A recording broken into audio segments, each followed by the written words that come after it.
तो आज हमारा जो क्वेश्चन है इसी क्वेश्चन की सीरीज के अंदर क्लास 11 चैप्टर नंबर 5 कार्य ऊर्जा और शक्ति का एग्जाम्पल नंबर 5.3 है। उस एग्जाम्पल में दे रखा है कि कोई साइकिल सवार ब्रेक लगाने पर फिसलता हुआ 10 मीटर दूरी जाकर रुकता है। इस प्रक्रिया की अवधि में सड़क के द्वारा साइकिल पर लगाया गया बल कितना है? 200 न्यूटन है, जो उसकी गति के विपरीत दिशा में है ना। इसका मतलब जो विस्थापन और जो फोर्स है वो एक दूसरे के कैसे है? विपरीत दिशा में। इसका मतलब इसमें एंगल 180 का दे रखा, 180 का दे रखा है ना। तो ये कह रहा है कि सड़क द्वारा साइकिल पर किया गया कार्य निकाली। पहला क्वेश्चन क्या कह रहा है कि सड़क द्वारा साइकिल पर किया गया कार्य निकाली, और दूसरा क्वेश्चन क्या कह रहा है कि साइकिल के द्वारा सड़क पर कितना कार्य किया गया है। तो ठीक है बच्चों, तो देखो जिस क्वेश्चन में जो भी दे रखा है बच्चों वो लिख देते हैं। तो सर देखो बच्चों क्या दे रखा है? साइकिल पर लगाया गया बल। क्या दे रखा है? साइकिल पर लगाया गया बल, है ना। तो साइकिल पे लगाया गया बल कितना दे रखा है? साइकिल पर लगाया गया बल वो कितना दे रखा है? साइकिल पे लगाया गया बल कितना दे रखा है? 200 न्यूटन दे रखा है। कितना दे रखा है? 200। और वो दे रखा है, वो भी क्या बोला है? इस सड़क पर साइकिल उसकी गति की विपरीत दिशा में है, गति की विपरीत दिशा में। यदि साइकिल इधर जा रही है ना, तो साइकिल तो बल किस दिशा में लग रहा है? Fx इस दिशा में लग रहा है, और साइकिल किस दिशा में गति कर रही है? इस दिशा में कर रही है। इसका मतलब विस्थापन इधर है और बल किधर है? एक दूसरे के विपरीत दिशा में। इसका मतलब यहाँ पे जो एंगल है वो कितना है? 180 डिग्री। और ये कह रहा है कि साइकिल सवार ब्रेक लगाने से फिसलता हुआ कितना चल जाता है? 10 मीटर।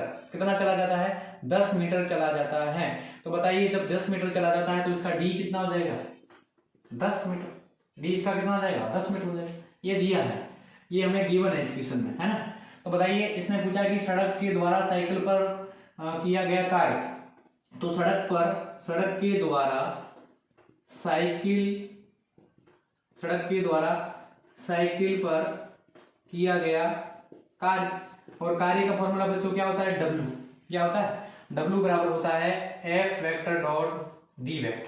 क्या होता है? F vector dot D vector. और ये डॉट प्रोडक्ट है, इसको कैसे लिखेंगे? F D cos theta.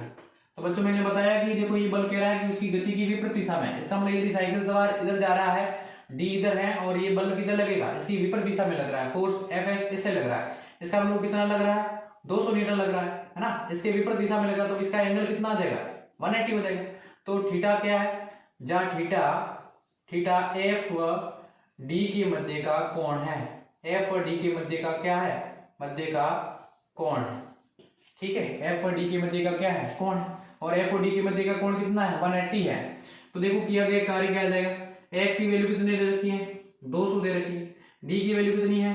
10 है ना। और हमारे पास देख रखा है कोस थीटे का वैल्यू कितनी हो जाएगी? 180 हो जाएगी। बच्चों ये थीटा की वैल्यू 180 है, और कोस 180 की जो वैल्यू होती है, 180 की जो वैल्यू होती है वो होती है -1। कितनी होती है? -1। तो देखो किया गया कार्य हमारे पास एक 200 का मल्टीप्लाई किससे हो गया? तो कितना हो गया? 2000 इंटू कोस 180 की वैल्यू कितनी होगी? -1। तो हमारे पास कितना आ गया? -2000 जूल।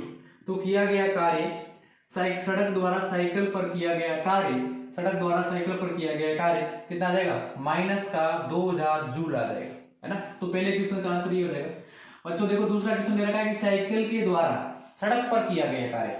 अब है ना, अब सड़क के द्वारा नहीं निकालना, अब साइकिल के द्वारा सड़क पर किया गया कार्य। तो बच्चों आप जानते हो, क्या जानते हो? न्यूटन की गति का तीसरे नियम से, न्यूटन की गति के तीसरे नियम से वो क्या कहता है? क्रिया प्रतिक्रिया का नाम, है ना, क्रिया प्रतिक्रिया। तो इसमें देखो साइकिल के द्वारा सड़क पर कितना किया गया कार्य, तो क्या सड़क साइकिल पे क्या लगेगी? बल लगेगी। तो और बल सड़क साइकिल पे लगाएगी, सड़क साइकिल पे लगाएगी, और साइकिल किस पे लगाएगी? सड़क पे। तो इसके द्वारा जो विस्थापन है वो कितना आ जाएगा? 0 हो जाएगा। इसका विस्थापन कितना हो जाएगा? डी विस्थापन 0 हो जाएगा। तो न्यूटन की गति का तीसरा नियम क्या है कि सड़क के द्वारा जो किया गया लगाया गया बल और साइकिल के द्वारा लगाया गया बल एक दूसरे के क्या होंगे? विपरीत होंगे। यही तो हमने पढ़ा था। क्या पढ़ा था? क्रिया प्रतिक्रिया नियम क्या पढ़ा था कि 2 के द्वारा 1 पे लगाया गया बल, जो इसका माइनस परिमाण होता है वो किसके बराबर होता है? 1 के द्वारा 2 पे लगाया गया बल के बराबर होता है ना। तो ये क्रिया प्रतिक्रिया की हमने यही तो पढ़ा था, 1 के द्वारा लगाया गया 2 के द्वारा। तो इसमें जो विस्थापन कितना हो रहा है, 0 होता है। तो इसका विस्थापन यदि 0 होता है तो हमारे पास W बराबर क्या होता है, एफ डी कोस थीटा होता है ना। और डी की वैल्यू यहाँ पे कितनी है, 0। तो इसमें जो किया गया कार्य कितना हो जाएगा, इसमें किया गया कार्य कितना हो जाएगा, 0 हो जाता है।